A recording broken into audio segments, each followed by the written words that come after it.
Hey, ladies, gentlemen, and transgenders. Welcome to the Slothcast episode 9. Yes, that's right, your friendly neighborhood Latino, Narsha, is back once again. And Frog, do you know how many Latinos it takes to change a light bulb? No, but I know this will be a terrible joke. A Brazilian! Yes, that's right. I'm here to try to host this show, but I'm not rolling alone. Oh, no. As usual, I have two loyal co-hosts and a special guest, and oh my god, the lineup we have this week has to be the best episode yet. We got Frog, our Finnish friend, a main tank that with his knowledge of macro and drafting carried Agents 007 to multiple losses over 3 seasons in the Heroes Lounge. Tell me, Frog, how are things going with you? Just fine. Like it's summer. The team disbanded, but found another one. So yeah. Yeah, I was gonna ask about that. You got a new team now going into the 4th Heroes Lounge season. How are things looking so far? We're probably aiming for Division 2 at this point. I feel like in Division 1 we'd still get kind of wrecked because we don't necessarily have like a full Master or Grandmaster roster, but we've been playing quite a bit in just Team League so far, and it seems pretty good. Seems good. Talking about getting wrecked in Division 1, our next panelists today are another heavy hitter we have planned to guest for a long time. He's another main tank playing in the top of Heroes Lounge Elite Division. He's been a Grandmaster every season. He's shot caller, he's a drafter, he's a lover, and a fighter. Welcome to Morpheus. Hey ho, looking forward for the show. I'm really happy to finally be here, and yeah, already getting some good jokes here. Yeah, I'll do my best. I think we talked about having you on since like episode 2 or something. So yeah, it's definitely about time. What are you up to these days, like between Heroes Lounge seasons and stuff? Are you just grinding out that Hero League? Yeah, / killing myself. So it's like the season is really hard. Like I finally got my main account on Master, and then I was like, on weekend maybe I try my Smurf, and like I played 2 games and then I just stopped for the weekend because it was a full fiesta. And funny enough, it was also 1 game already, where we had one guy that said, yeah, you don't always need a main tank. And at that point, I was like basically done with Hero League for a weekend. So yeah, it's a lot of fun, I guess. Yeah. I only did my placements. I don't want to do any more. Yeah. How many times I haven't seen that in Hero League? We don't need to draft another warrior. We have the Haka. So. Yeah, exactly. So, where I come from, we save the best for last. Our special guest should need no introduction, as he is an HGC pro player. He's played for Team Liquid, Virtus Pro, Sandwich Monkeys, and many other teams in the EU pro scene for many years. He is the bringer of the skrr and one of the chillest dudes in all of Heroes of the Storm. Welcome to my boy BKB. Hey, what's up? Thanks for having me here. Yeah, thanks a lot for coming on here. It's really a pleasure to have you here. First of all, just congratulations on being back in the pro scene after some months in the open division. As your team, the good guys, are back in the HGC. Yeah. And just gonna mention really quick, just this weekend you played 2 games. On Friday you played Team Dignitas, the second best team in the world, and it took them to game 5 in a narrow 3-2 loss. Yeah, we actually, going into the series, we thought just about playing our best and trying to learn something out of the series, understand what we're doing good, what should we improve on, try to also work on discipline. But in the end, it was in the middle of the series, when we won first game, we actually understood that we can go till 5th game and maybe even win them. And yeah, we actually did quite good. And I think we could have won Infernal if we just played out the fight on top better, because I think the drafts were quite equal. And on the last map, we just choked. Yeah. We played solo the Haka. I think it was fine. I think actually our early and mid game was super strong. But we choked and we did like bad rotations and people got caught. I think we actually had chance against Dignitas, like a real good chance. Oh wait, yeah. Oh, that's the game. Yeah, that was actually a solo haka. Well, Yeah. What do you say? Like I was just looking at the Master League and I was looking for where the solo haka game was, but guess that makes sense since no one actually needs Peel. Yeah. Well, we actually exactly we had Tusk, Tracer, I think Oriole or Uther on bottom, the Haka on middle, and someone on top. I think Maltail. or Multi or something. Yeah. So basically, we didn't. Yeah, we just wanted to play the map, but like I said, we choked and we had bad rotations and people got caught. But yeah, like it was really good practice for us though, and definitely gave us the confidence for going into the game against Playing Ducks yesterday as well. Yeah, so Playing Ducks yesterday. I think they were kind of nervous after you took Dignitas to map 5, and you end up going to map 5 once again, beating Playing Ducks 3-2. But you won the two first games, then Playing Ducks, which are renowned for doing the reverse sweep, came back and made it 2-2. How nervous were you going into game 5? So into the game 5, like. Yeah, we were like, because actually recently, or not even recently, there have been many reverse sweeps in Heroes of the Storm, like in AGC, for example, even. And I was like thinking in my head, like, oh, like actually when you're 2-0, everyone thinks that, oh, then it's 3-0. But actually, whenever you're 2-0, it's like the other team has kind of nothing to lose and they are more chilled than the team that is ahead. So, and in the end, I think it was again the same. Like we won 2-0, then we lost 2 games. It was 2-2, and I think they were more pressured than us because they actually played quite bad the last game, and our draft was really sketchy. But in the 5th game, yeah, like just Raid Boss said in the team speak, just full focus, chill, like we got this, and that's it. So, like we just, yeah, we played more disciplined in the 5th game. I wasn't gonna I don't have it on the list, but I have to ask. It was on the Sky Temple game. It was you on Chen, and Anti-Hero on the Haka. Isn't that supposed to be the other way around?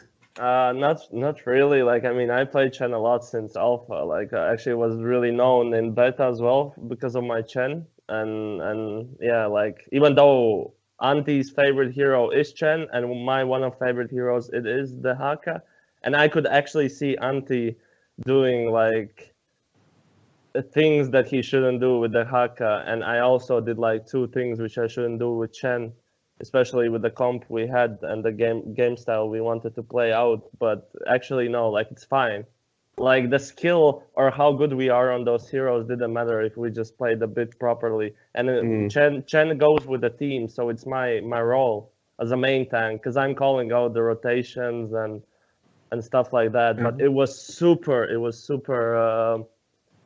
How do you say it? Spontaneous to pick Chen because we thought, oh, we can do this cheese what Fnatic did, and we didn't even try.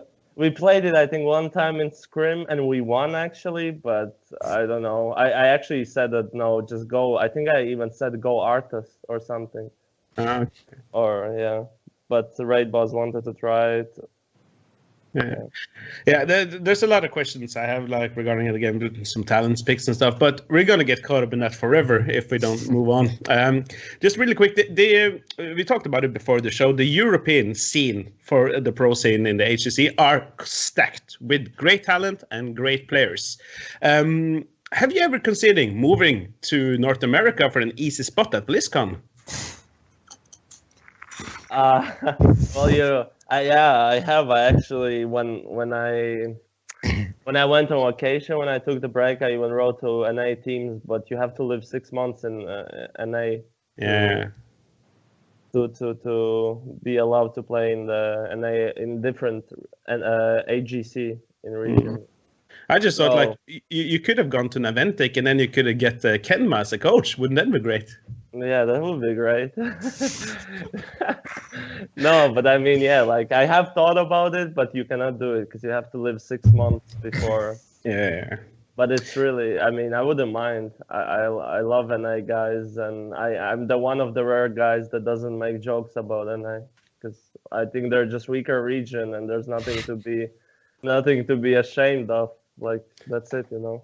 Yeah, and all jokes aside, Yeah. it would be best for the heroes, both community and the pro scene, if North America was a stronger region. It would create both better storylines, more drama, and better games for everyone. Yeah. Before we're gonna of course have, as usual on the Slothcast here, we're gonna have a huge segment talking about a big subject which you out there all can learn something from. But before we go into that heavy stuff, we had a new hero being announced this week, and we just have to mention this quick. It's Stukov from StarCraft 2, and he has a pretty interesting kit. Morpheus, your initial thoughts on Stukov? So I think he looks pretty strong, like he has basically heal over time, but also kind of a burst here when he activates it with his trade. And then his E also looks super strong, like basically what the creator of the hero said also in the interview, like they just pushed and Stukov did his E on the gate, so the enemy team couldn't really go out without getting silenced. So that's something that could actually be really, really strong. And I think the casters afterwards said he has one of the highest attack damage baseline in the game. So that would be really insane then, I think. And I think he will definitely see play, probably in a lot of double support, because, well, again, like he has really good damage as it seems, and he has like a really good kit, I think, overall. So I think even if he just has decent numbers, he should see some play, I think. Yeah, but Frog, I think I saw you in Discord going a bit crazy about his kit and hoping for his numbers to be low. Yeah, like this looks to me like one of the most overloaded kits I've ever seen in this game. Like you have like a spreading heal over time, but then you can activate it for essentially a multi-target burst heal with like they released some of the numbers already, and it's like comparable to Uther in just the raw healing amounts. Then he has a lot of CC for support as well, and apparently Massive Shove has like a 20-second cooldown, and then he has like armor talents. So Massive Shove, is that the one of the heroic abilities? yeah, that's the deporting hand. The second cooldown. Yeah, so apparently it has like a 20-second cooldown as well. Okay. Oh, wow. So like That's like this, like with this kit, his numbers would have to be really lower. It would just be like, it would just be overpowered then. I'm really curious about the cooldown on his trait there, the one you can activate to do all that burst healing. Apparently there's a talent that makes it, that reduces the cooldown of that ability to like 5 seconds, so it can't be that long. Yeah, I think it's 10 seconds, but I'm not sure where I saw it. Yeah. Then he's like... You got any thoughts about Stukov, BKB? Yeah, I think actually, like Morpheus even mentioned, that he's gonna be really strong in double support. I think people are gonna abuse it, and I'm really glad with the hero design itself. Like usually, like I'm not gonna call specific heroes, but there are heroes that recently have been released, and the design or the concept of the hero wasn't that, like, I don't know, fun or enjoyable in game. But like if you look at Stukov, I think the whole kit and the design or animations, it feels really. I tried him in try mode, and he feels like really nice as a hero to play and fun. And as a hero himself, how strong he is, I think he's gonna be like probably next to Ariel and Uther, and I'm pretty sure you can play him as solo support. But I think like people are gonna abuse him as a double support, especially because of the current meta.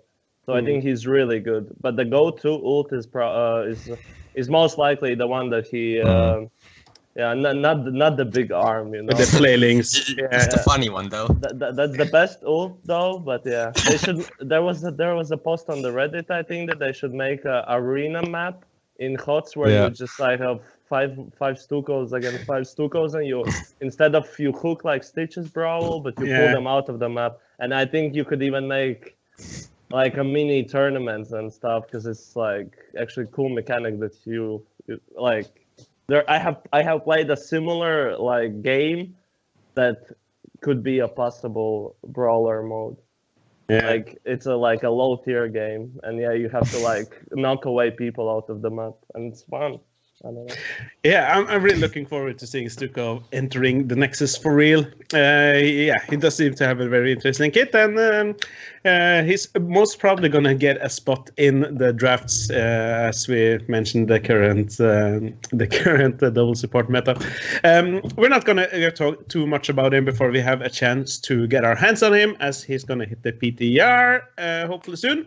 We're gonna move forward, and now as we got BKB here today, what else is there to do than to have this week's big segment be Warriors, as he is a renowned tank player, which we will show off in this legendary clip of a BKB tour bus. I'll see you in a bit.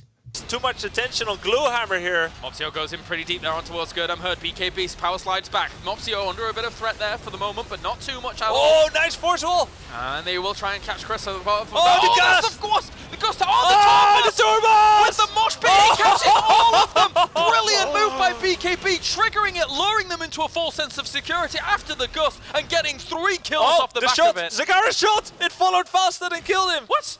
Oh! Yeah. And Venom Spine. That is going to be GG called out from Gluehammer. Oh. But the tour bus, what a way to end that fight out. Beautiful.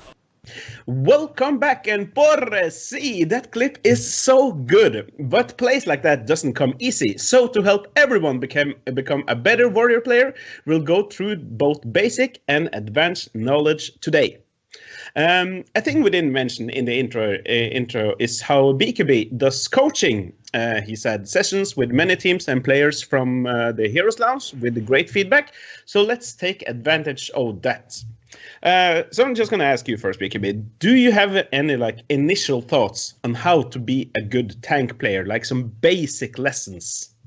Well, basic lessons for people that want to try playing Warriors as a main role, or are still struggling playing with the Warrior if they're playing for the longest time. I think the best way to start is just picking probably 3 meta Warriors and just practice them.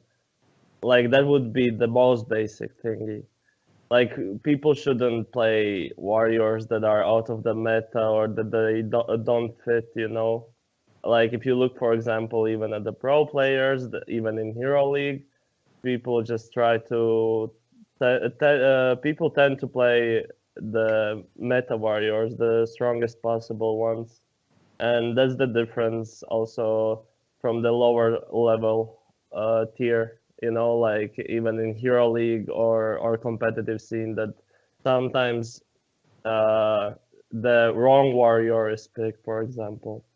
But as a general, it's just two ways you can go as a Warrior. Or you have a composition that you have to peel for your carries, or you just have a Warrior that you need to flank. If you are a secondary Warrior, if you're a main Warrior, then you have to be in the team. But usually just play peel, poke, or you just go dive, engage, and that's it. That's pretty much it. That's how I see Warriors. And one of the most important things which I'm having struggle against good players, especially if it's a Walla, I take sometimes free poke, which I did yesterday, for example, on Tomb, and it cost us game. Yeah, you kind of mentioned it there. The 4 most like important jobs of a tank, as some of the Heroes Lounge staff has, the Slothcast staff has kind of made broken it down. Frog, would you agree to this? That the 4 important jobs of a tank is warding, peeling, engaging, and meat shielding. Pretty much, yeah. So what do you put in that? Let's do just warding first. So you need vision. You can't have if you don't have vision, then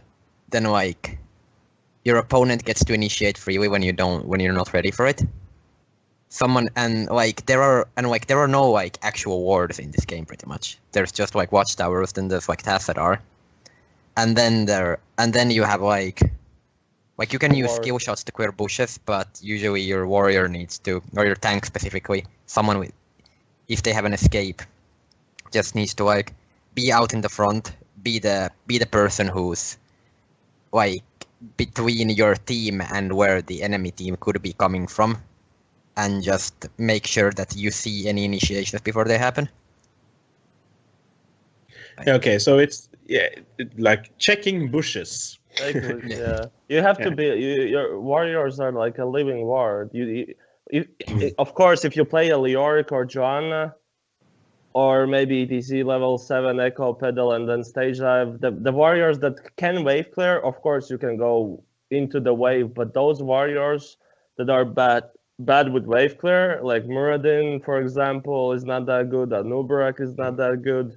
Like what you should do is you should just hide in bushes. Try to think about the rotations for your team, because your job at the moment is just to not show. If you don't show on the map, it means the other lanes are pressured automatically. If a good player, like in Hero League, it's so easy. You hide in the bush for like half a minute or less, and someone goes really far out of the lane because they don't have vision on you for 30 seconds, and if he didn't gank me for 30 seconds, then he probably won't gank you, for example.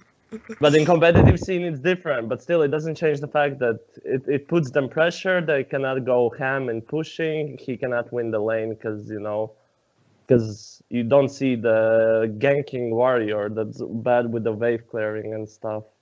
So yeah, just being like a living ward, taking position on the map, especially before the objectives. It's really important to get in position before the objectives, and that's a warrior's job.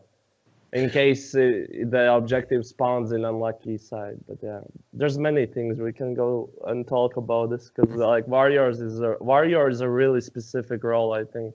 And I think actually it's one of the hardest, because it's always the warrior's fault, or warriors like, you usually, you engage, and if you successfully engage, then nice, carry killed everyone, but no one cares about your engage. And if you engage bad and if you failed with the engage, then of course you're the one who to blame. So I really think warrior is the hardest role in the game currently, because it just has so many tasks with rotations, hiding, giving vision, engaging, peeling, and taking skill shots.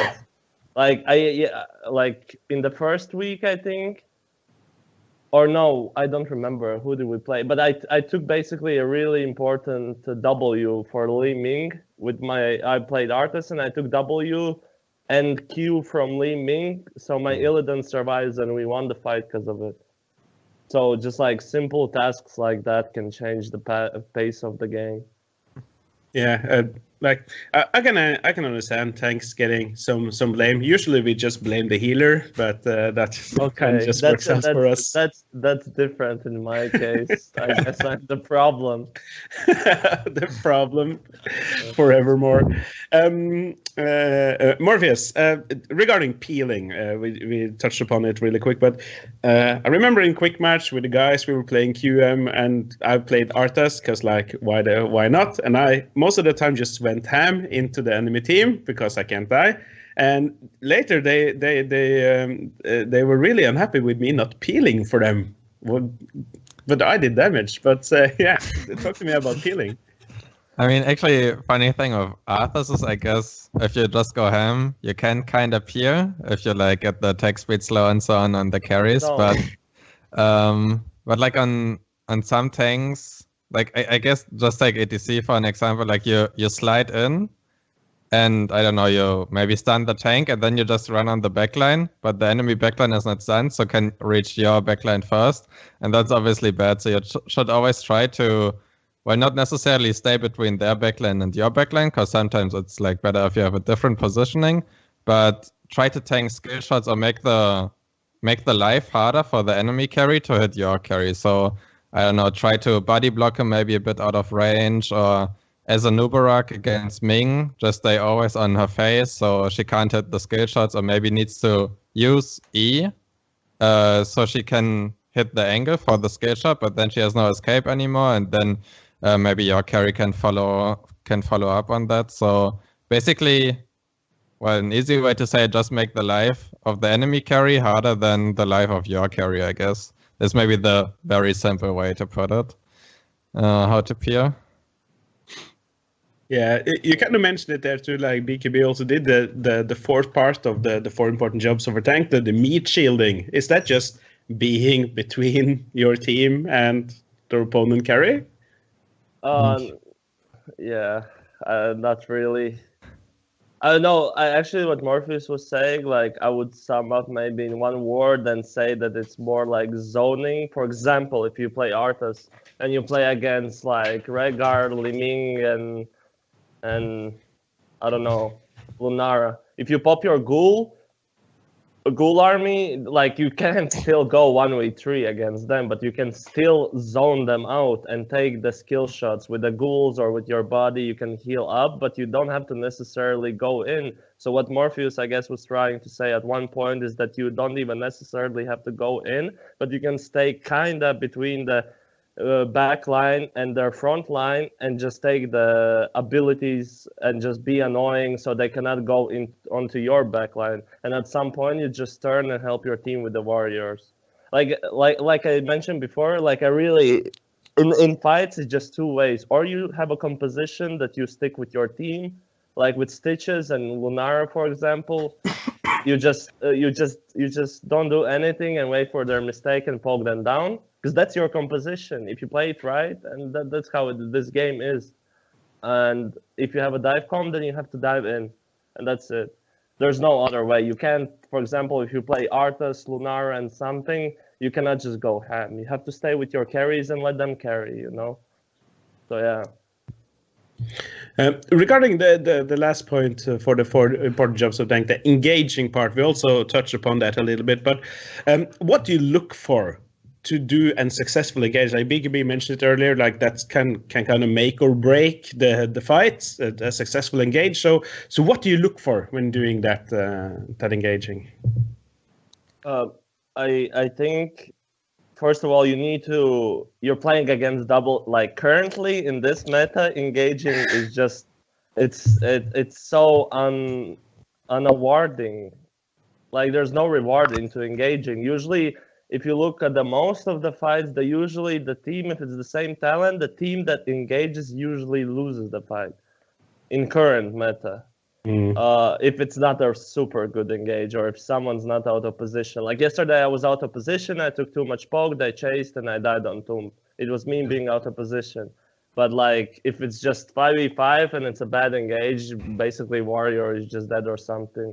So currently about regarding engage, it's tough, but with double support especially, because you need them to waste their cleanse. You want them to kind of bait their ultimates, like heal ultimate or divine shield or whatever, or crystal. So there's many things that you need to play around. But yeah, the best way, I guess, to engage in current meta is just flanking. Like straightforward engage against double support is really bad. Because I don't know, I haven't experienced any game that I do not play against no double support. So I'm currently talking mostly about double support. Every scrim we play, it's like even also double support.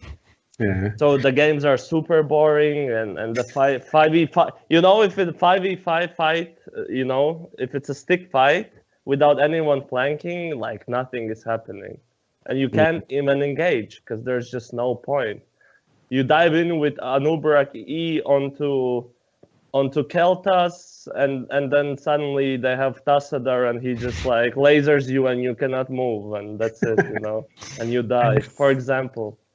So yeah, but basically to sum up, you just need to force probably cleanse if possible and try to flank, and yeah, if you have, for example, Anubarak, use Cocoon on support, the one that has the best support kit with the ultimate engage for the carry. There's many type of engages, but yeah, the best way, I think, it's still flanking. Flanking always has been the best.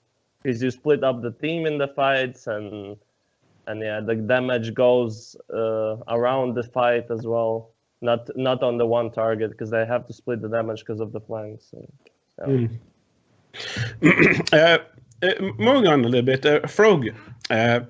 Now the double warrior meta have been popular for a long time, but that doesn't mean that you pick any two random warrior hero sets. Bliss have are pretty lenient with what kind of heroes they're calling warriors in that category. Like, so you don't like, what do you look for? Because you don't want to pick two bruisers. Why not? Usually because, so like in some cases you can kind of pick through bruisers. It depends, because like a lot of tanks can, like a lot of heroes can kind of do either. Like I'd say Leoric can do a lot of the tanking job, for example, even though he just like he's kind of a poor damage soak. But like you need some way usually to force the initiation, because if you don't have good initiation tools, then what tends to happen is that you can't punish mistakes, and then you kind of just end up in a position where like your opponent can play bad, and then you don't get to do anything, and then eventually you mess up and then you lose. It's how I kind of feel about it. So like having some kind of gap close or CC initiation is pretty important for a tank. And just, like I say, to sum up, you need someone who can like start a fight and leave through starting a fight. Yeah, I just like to finish with that. Like what you said is actually right, and the example could be like Arthas. If you don't have a good engage, and let's say enemies have Valor, Lunara, then yeah, you cannot do anything. Like you get kited, and the only thing you have to do again is flank probably. Like yesterday we had Arthas and Stitches. If they go in, Arthas is good, but if we didn't have Stitches, they wouldn't have went in some of the fights or fought us in the close range, but they understand they have to go in sooner or later because we have Stitches. So yeah, like about the engage, it's really important, because if you don't have engage in higher level of competitive scene, you just get kited around, poked, and you literally can always pretty much disengage as well. So am I understanding it like decently correctly if I say that what usually was the main tank's job are now kind of split onto two frontliners? So like going back to flanking, the biggest reason I'd say you need the second front line, you need the bruiser, is because otherwise like you have zero response to a flank. Like you need, because like you can have your tank, but he's only gonna be in one place at a time. He's gonna be able to zone one engage angle with his body. Usually there are two or even more. So you need someone else who can like kind of like, if you have the Stitches and the Arthas, for example, you can have like Stitches in the front, or actually even Arthas in the front, because you might want to hook someone into the back line, kind of. But then if someone comes in from the flank, then you don't want your carry to be the one who's taking that damage. You want there to be a bruiser in there. Yeah, well, I mean, watching flanks is necessary. Like in this case, if Arthas Stitches, like you can still stick together again, and just like you don't even have to spread that much. So if you're watching a flank, your team can stay next to the Arthas, for example, that is watching the flank. So in case you hook, Arthas can also root, for example, again. So yeah, it's like minor things, but yeah, you always need someone to watch in the flank, and having double warrior is just good for the thing as well. Yeah. Like just watching the flanks. If you don't have a warrior, usually it's a melee assassin. Triple ranged assassin comes is like not good, only on Battlefield of Eternity, and yeah, pretty much you need always a second warrior, and now warriors are better than melee assassins, like the Haka or the same Arthas and Huriel. Even though actually because of the multi-heal, multi-heal is super strong. But Thrall is gone, Kerrigan is gone, Illidan is fine. Yeah, Illidan is good, but usually he's split pushing, same as the Haka. But yeah. So Yeah, so there's only a few good melee assassins at the moment. Pretty much it's Molten, Illidan. That's why everyone plays double warrior. Yeah, because like of course like Illidan is in a fine spot, Maltal is too, but they can't like do the same job. Like they don't have like CC, for example, Yeah, or maybe the health pool. They have they have other things though. Yeah. Like they can, and it's also just that like one warrior kind of just dies too fast. Mm. You need someone else who has like some kind of mitigation, some kind of survivability. It's like super good, like double warrior, like Morpheus said, like all of us, like we have played warriors, and if we have a 5v5 fight that is stick fight without flanks, the team that has more warriors usually pressures out the other team because you just go onto them and pressure them out. So if you're playing against, like for example, Solo Anub'arak against Artistirial, like you cannot get close, you know. You just have to play afraid all the time, and you feel like pressured out and stuff. That's why again, like just having the second warrior, it puts a lot of pressure, and especially like backline can do anything. Oh. Like if you remember the old meta, like triple warrior and hyper carry, it still can work now because like you cannot get to the hyper carry, and hyper carry just does damage. So I think we might even see Vala or Lunara as a hyper carry soon back in the game. And oh, what am I talking about? We yesterday played with Stitch as Arthas, and instead of a third warrior, we had a Tassadar. So it's pretty much the same, and we had Lunara. And on mid late, they cannot do anything. They like even got the boss, they stole the boss, and we were in bad position, and we still won the fight. It's just... Yeah, it can be pretty dirty. We have like we've tried to like categorize the tanks a little bit to look at how you can organize it in your two tank meta or the two warrior meta. Morpheus, if I said to you that I would categorize the tanks into 4, the engage tanks, support tanks, pick off tanks, and peel tanks. Does that ring in the bell with you? So, but that also really only meets the tank and not the bruisers then? Because, like, I think, like, for example, I don't know, Atanas and so on, like, I wouldn't even say that they are a tank, because that sounds, like, just super wrong. Then Hero League people think, yeah, solo tank Atanas, let's go. And, well, like, I guess like if you categorize the tanks, it's actually pretty fine if you do it that way. Like you have the even though like I guess engage and pick off are like kind of the same categories. So like for example, I guess Anub could be in that spot, in like the same spot, or also like Diablo, like the old Diablo Tyrande was like the ultimate pick off comp. You just roamed the map for 24/7 and just went for the picks all the time. Or like ETC Tyrande and so on. So I guess this is like kind of the same spot for tanks, but I think the rest is like quite fine. But as I said, like I think Dehaka, Atana, Sonya, stuff like that can't be categorized as a tank. They should definitely be another like segment, I don't know, bruisers or melee. Maybe just say they're melee assassins and it sounds better for the melee assassin spot or whatever, but I wouldn't say ever that they are tank. I think bruisers are fine.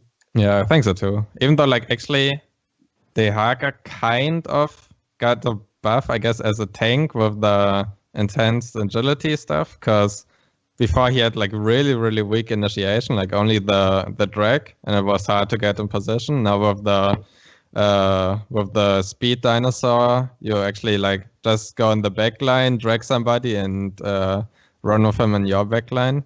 But like then again, the Aka is the problem. You want to split with him as a global, so you don't stay with your backline. Or, for example, you also can't body block, because then you can't use his W. It's like you want a body block and then you use the W and suddenly the enemy just walk through you and well then you can't peel anymore for your backline because you only have like the one drag then to basically peel. So yeah, like what? Yeah, sorry, BKB.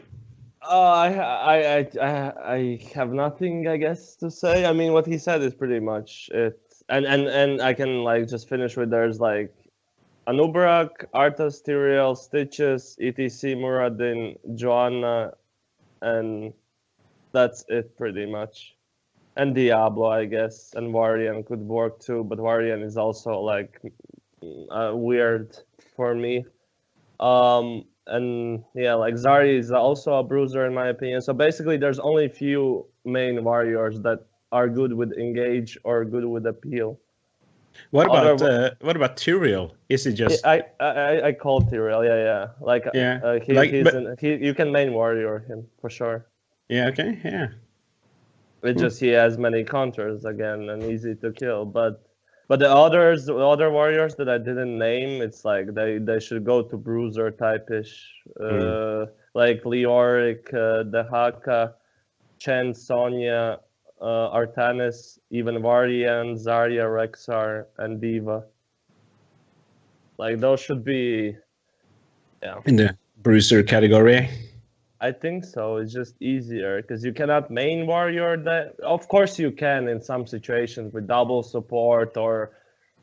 Yeah. But it's not standard. It's not something that.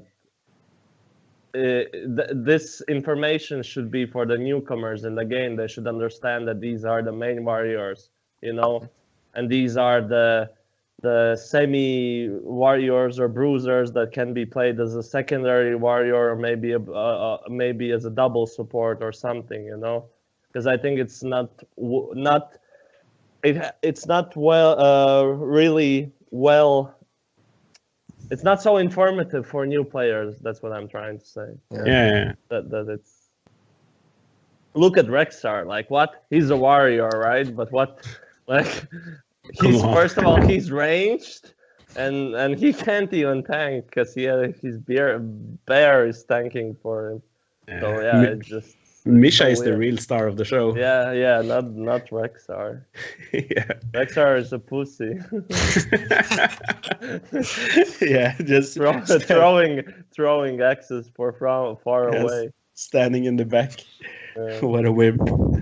Yeah, I have had different experiences with Tyrael as a solo tank. He does like the support job really well, I think, with like buffs to movement, speed, shields. He does damage mitigation rather than like hard CC. Well, you play with him with dive comms. Like you don't play, for example. You want to avoid playing Li Ming or something that needs CC, you just go like Tyrael, Illidan, Greyman, or Tyrael, or Genji. Like you just don't go something that doesn't need CC, like Lunara or something. I mean, you just have to play around it, obviously. In the pick of thanks theory, the category, I have Stitches, who's like amazing at if you can land a hook, that could like change the game. But I've seen a lot of high hero damage coming out from Stitches lately too. I guess because of his build. Some of the damage is just unnecessary. It doesn't mean anything in a way, It gets healed up. So yeah, but the numbers are like basically those are fake numbers. Though those aren't realistic like teamfight numbers, or I don't know how to explain. It's like spread damage that doesn't actually lead to kills. Like basically I poke them with W a bit and I get the damage, but they heal it up instantly. In the fight, I don't do as much damage as the statistics show. It looks like I do so much, but that's the poke I just do in a rotation or So yeah. But his damage is fine. We have shortly mentioned Johanna, which I would kind of put in the peel tanks category. Actually, has like she has like a decent front line that doesn't collapse easily and brings like a clear structure to the fight. She can like provide some CC and debuffs with both slow and blinds. But she also like works best in some maps, especially like Tomb of the Spider Queen, maybe Infernal Shrines. Yeah, small maps or in rotation, but I think she's quite weak in current meta. She could work with a mid-late game comp with like high poke and you just peel all the time, but as a warrior herself, she feels really weak. She doesn't do that much damage. Her Q is useless and her W just only like clears the wave. The old W, actually, like the really old one, was really good where it pulled everyone in the center like really close. But now the W most of the time feels like a waste. You can only maybe luckily interrupt someone's ultimate or something with a W, and that's it. And then you have just a blessed shield that is basically a Muradin stun on level 10. I remember the good old condemned W from Johanna. I think we that was the first days of release we did Johanna W into zombie wall Nasibo and actually got everyone inside of there. It was sick. It was insane. You could do so many things with it. Yeah. One guy we haven't mentioned much yet, which I'm kind of sad about because he's one of the few warriors that can play pretty decently, is our favorite dwarf Muradin. He's kind of fallen off lately, even though he hasn't actually been changed that much for a long while. Morpheus, why do you think we haven't seen much Muradin? I think like he still has a really good kit, obviously, and is probably actually good, but just other tanks are much better than him, I guess, at the moment. So, like you see, I don't know, for example, Anubarak, who's probably the best tank at the moment, he has like 2 stuns or like 1 knock-up and 1 stun, and has the Cocoon, which is like insane teamfight ability. Still has like okay-ish wave clear. It's not that great. If you take Burning Rage, it's maybe a little bit better. But he's also kind of sustaining with the W and the E in team fights. Not so much in poke fights, obviously, but with W and the E after 7, you can survive decently, I guess, in a team fight. And like Moradin's initiate is kind of hard, I guess. Like you have the Stormbolt, and I mean, there's always the meme that you miss the Stormbolt and so on. And then, like when you miss the Stormbolt and then initiate, you kind of have a problem, I guess, because then you only have the slow of your W, and then you're basically just a big guy with a lot of health in your avatar, but you can't really help that much. Maybe like if you have the level 7, then either with Skullcracker sometimes, or mostly with the what's it called for him, like the battle momentum thing for him. I don't know what's called. And then you obviously have your Stormbolt faster up again, but it's like, I would rather take, I don't know, Anoop, who has like 2 stuns, so even if I miss 1, I still have the chance to get another one, and if I miss that one, I can still Cocoon the target. And with Moradin, like, I can jump and stun, but when I miss the stun, we should see that we like disengage. And he just doesn't bring anything better to the table, I guess, than other tanks at the moment. So before, like when he was really good on the meta, he was like very sustaining in the fight, did okay-ish damage, and had one of the best initiates together with ETC, I guess. But now he has like not an on the top initiate anymore. It's more like, I don't know, like probably it's Anup first, then I don't know, maybe Diablo, maybe ETC, and maybe even Stitches with the hook, and then like in that level, Muradin comes, I guess. Like on some maps, you still see him, or like the Koreans play him still a lot because they just think they can make the big plays with Muradin, which is sometimes obviously true. But I think, like, especially for Hero League and so on, I would always take another tank, because like the initiate from Anubarak, for example, is much more visible also for your team.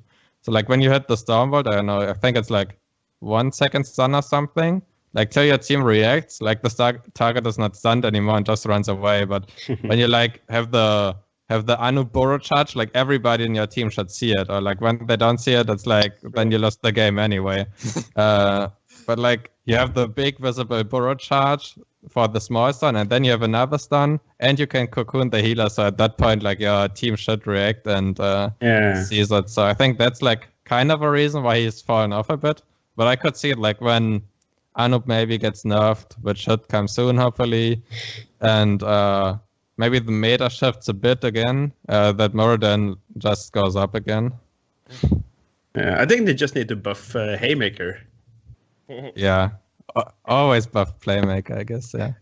Also, going back to the Anubarak, another problem with Muradin is that he's just bad against Anubarak. Like, with the Storm, like, just because your initiation is completely tied to ending your Stormbolt, and then Anubarak screws with it so much. Like, just because there are beetles everywhere, it's just like other random stuff that makes you miss your skill shots. It's just an extra annoyance. Makes him annoying, like, difficult to play. Yeah, we spent a lot of time on this now, so we're gonna have to move on. Hey, BKB, you miss Muradin? Yeah, I guess so. I mean, at the moment I don't mind what I play as long as I win, because winning is the most fun. Yeah, baby. But with Muradin, yeah, it's just, I don't know. I still think he's underrated and he can work in some of occasions, but like most of the time he's just useless and there's just better warriors. But he's really good with the right talents. He can be really good mid late because people just leave him alive and you kill rest and then you kill him and mid late if you don't kill Muradin, then he can actually do a lot of damage and sustain. Yeah. So, but yeah. Yeah. Regarding Muradin, we're going to take a trip down memory lane as we take a short break before moving on.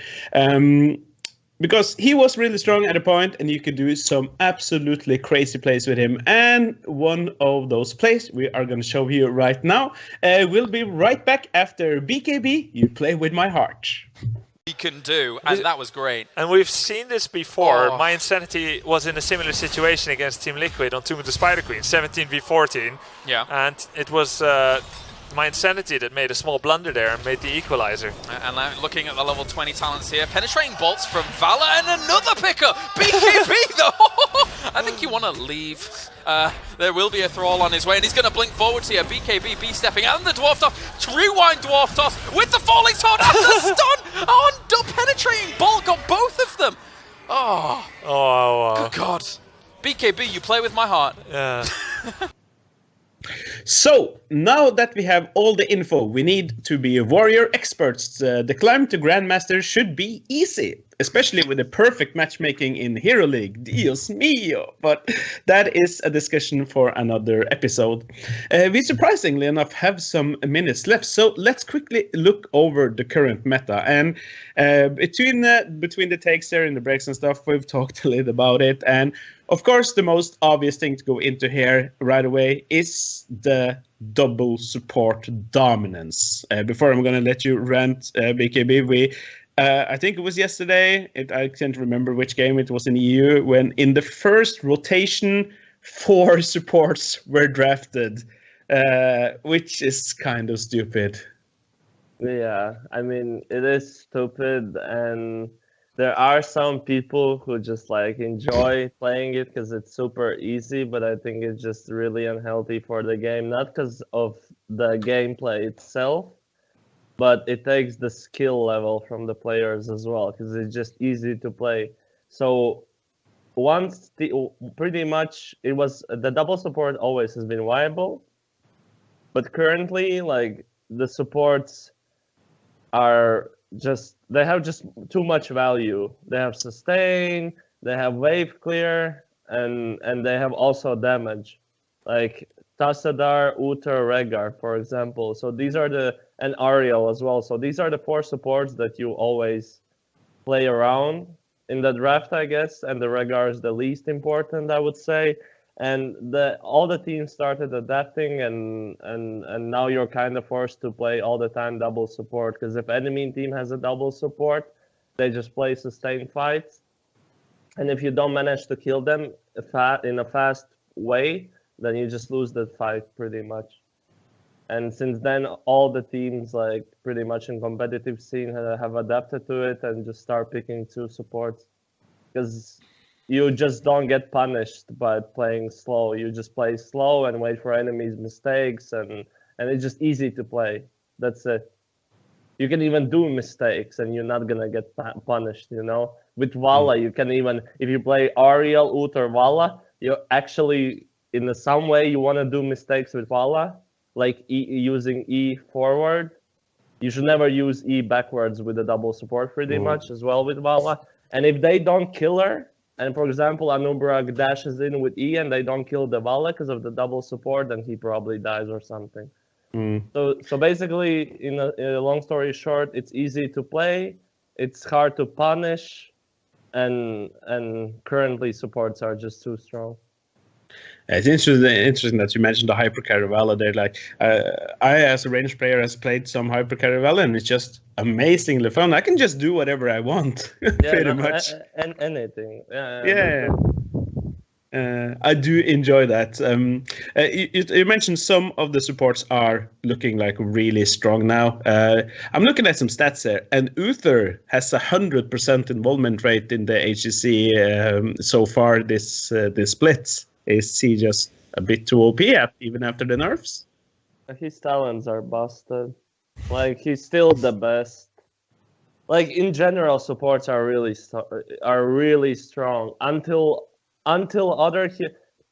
till the time that other heroes are buffed. At the moment, it's gonna be only about double support, because that's the meta. They need to buff other heroes, so probably the professional scene adapts to it and changes the meta, because the other heroes are just stronger. But at the moment, the easiest way how to play this game and not getting punished is just playing this double support, and that's it.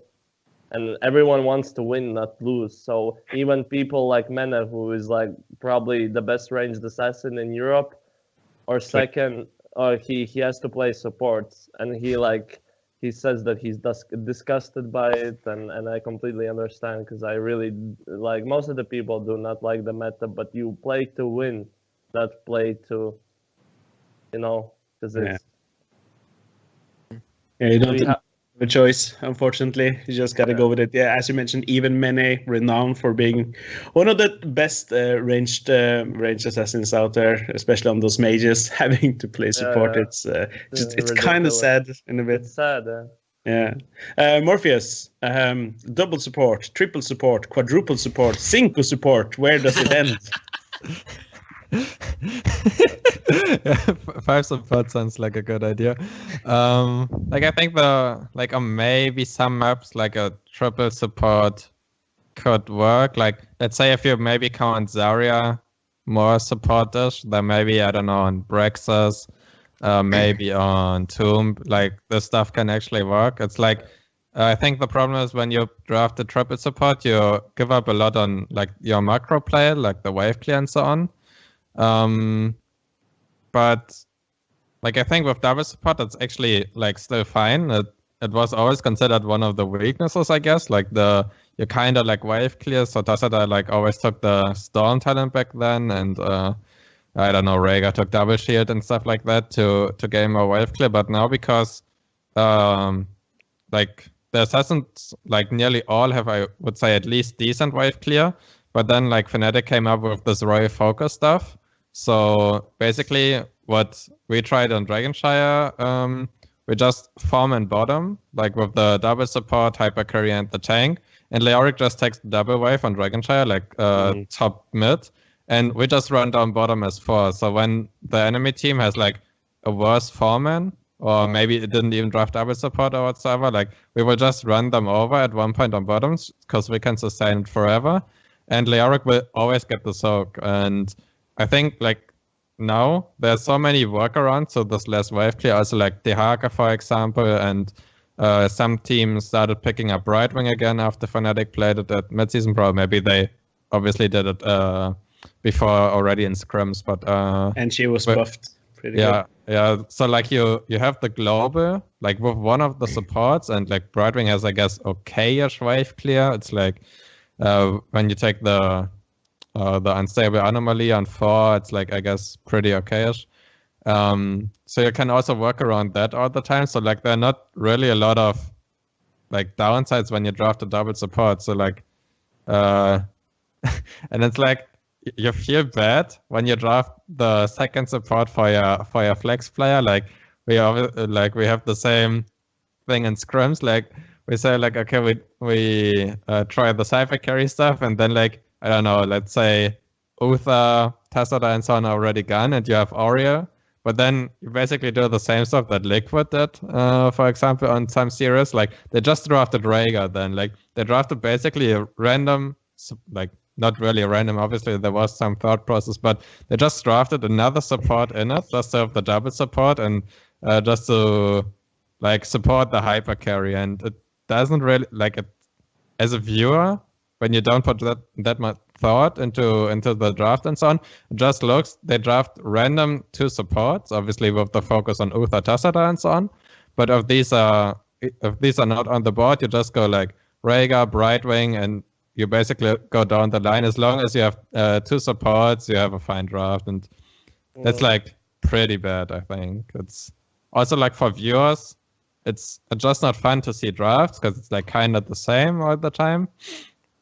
And like the fights, you don't see any flashy plays like you saw a while back. Like I guess one of the flashiest things in recent time was maybe like the Cocoon Hunt blow up stuff that Dignitas played a lot. But even then, like I wouldn't even count that as flashy because it's like 2-point-and-click heroics that are super strong. And it's not like, I don't know, let's say, I know the 5-man mosh pit or something that's like super cool to see, and then you blow targets up and that and so on. So it's like, it's not really flashy, but I guess it also depends on personal preference. So maybe some think like the blow up meta with Tyrande and so on was much worse, which I could also understand if people say that. But for me personally, it's like, also as a tank player, it just feels not really rewarding because when you go in and you don't kill the target, you're dead as a tank. So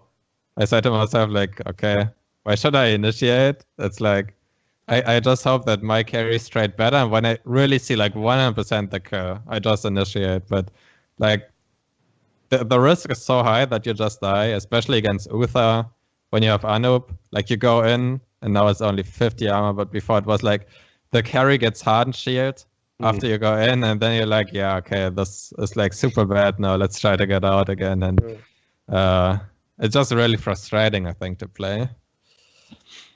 That's fun.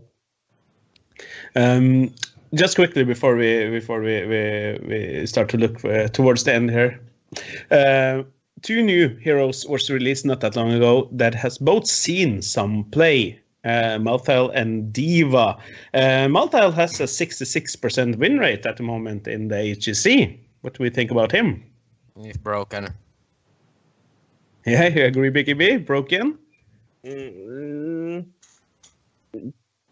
Counterable, but his mid and late is just too strong, and he's in a way just too easy to play in a way because of the scaling and the talents on 13, 16, 20.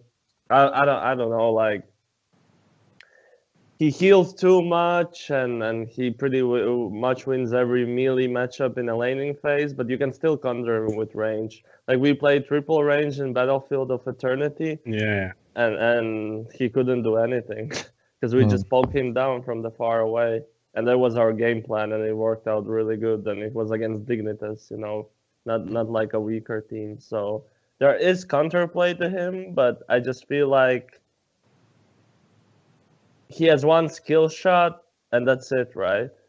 And then he's just high damage, high sustain, and wins pretty much easily every. Like there's no skill to him. That's how I feel. You don't have to be a super good player to play him. That's how I really feel about him.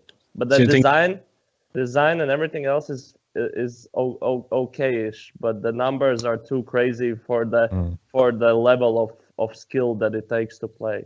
So like, it was just quick match because I was following the hero, but like I think it was Witchero in my first game on the hero.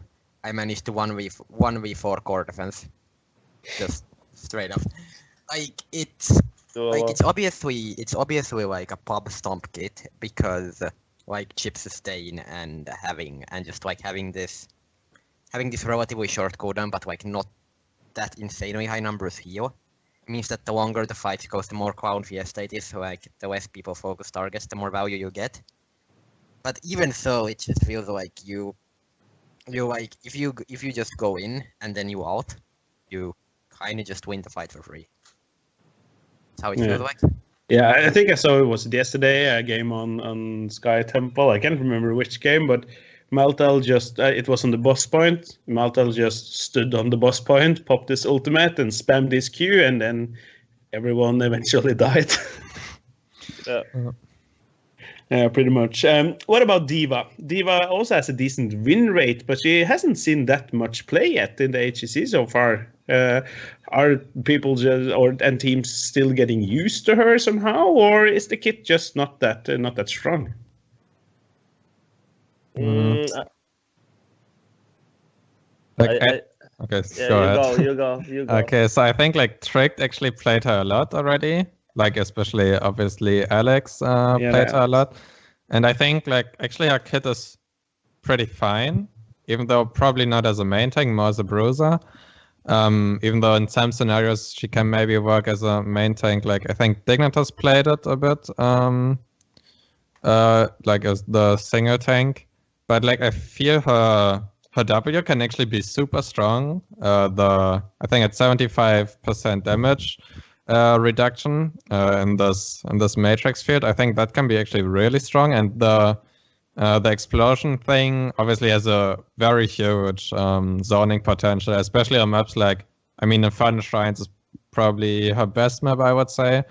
And I think there she's really good, but she's probably not a hero with the kit that you always like lock in first slot in the draft, because there's a lot of counterplay, and you don't want to like I think it feels a bit harder to draft like, I don't know, maybe a Dehaka or something with a D.Va, because sometimes you just want a real tank with D.Va, so you kind of close the draft already when you like would pick D.Va in the first, second rotation or something. So I think she will always be more counter to other heroes. Like I think on Midseason Brawl we saw, I think it was from Nomia, they played it against Leoric, and that looked really strong. Like they drafted Diablo D.Va, and then Mitin drafted, I think, Tychus Leoric as a counter.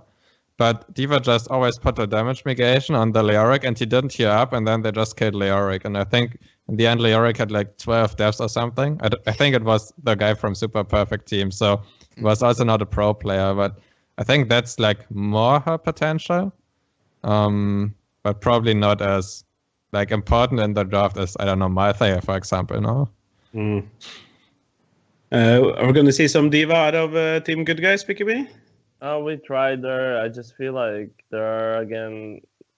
It's the same case. She's not bad, but they're just better warriors, and that's it. And again, she's kind of bad as a single warrior, and as a double warrior, there are better things to take as a double warrior, like the same the Haka or Arthas, etc., etc. Because like with D.Va, I don't know. She just feels awkward. Sometimes she feels really broken, and sometimes she feels super useless. I'm not sure even if like the top competitive scene understands where she currently fits in the meta or the scene, because it's really weird sometimes, like I mentioned, or it can go good or bad. But I really don't like her as a solo warrior.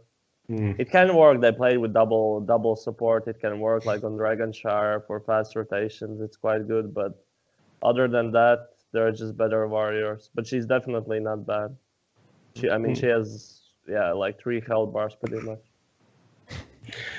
Yeah, we'll just have to see how that plays out. If she's gonna get play a big part in the coming meta, like Maltel already has done. We'll see if that changes after the nerfs that came out in the last patch. We were gonna talk a little bit about the last patch, but it wasn't actually that much interesting in apart from a nerf to Uther. That was pretty well deserved. So as it's closing in on Frog's bedtime, we're gonna finish off the show for the week. First of all, Morpheus, thanks a lot for coming on the show. It was great to finally have you here. Yeah, thanks for having me. It was a lot of fun. I also learned a lot, and shout out obviously like to the production crew and the other guests here, and obviously you, and also like want to advertise, like basically sell out BKB's coaching, because we did it as a team.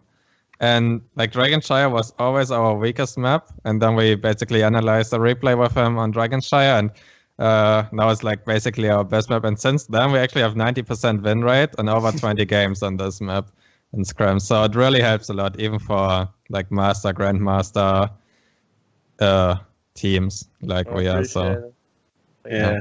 Want that 90% win rate on Dragonshire? Better get some of that BKB coaching. Yeah, you get a stream too, don't you, Morpheus? Yeah, I also have a stream. I stream at twitch.tv/hotsmorpheus. Yeah, just Hero League most of the times, and if you want to see some class Hero League warrior plays, then tune in. Would appreciate it. Cool. I suggest people check that out. It's a pretty chill stream. And Frog, I really appreciate you getting a camera. I got spam pinged about it for for a day. Yeah, I tried asking you nicely to get a camera for such a long time, and it didn't work. So I guess the spam pinging finally was the trick. I still haven't removed all the ping timers I set as a retaliation for the spam pinging. You're still getting pinged. You got any parting words for our listeners today? Just shout outs to the lounge in general. We gonna have sign up quotes soon. It's honestly, I don't think I'd enjoy the game nearly as much without the community and without the regular league. Yeah, like I can guess it's kind of the same for BKB now. I guess you enjoy both the game and everything else much more now than in the last years when you were fooling around with the open division. Yeah, I mean it's different now. Like I have to all the time think about the game, and the only thing it's sometimes annoying. Like people come to my place and they don't even let me play the game when the only thing I want to and I have to do is play the game.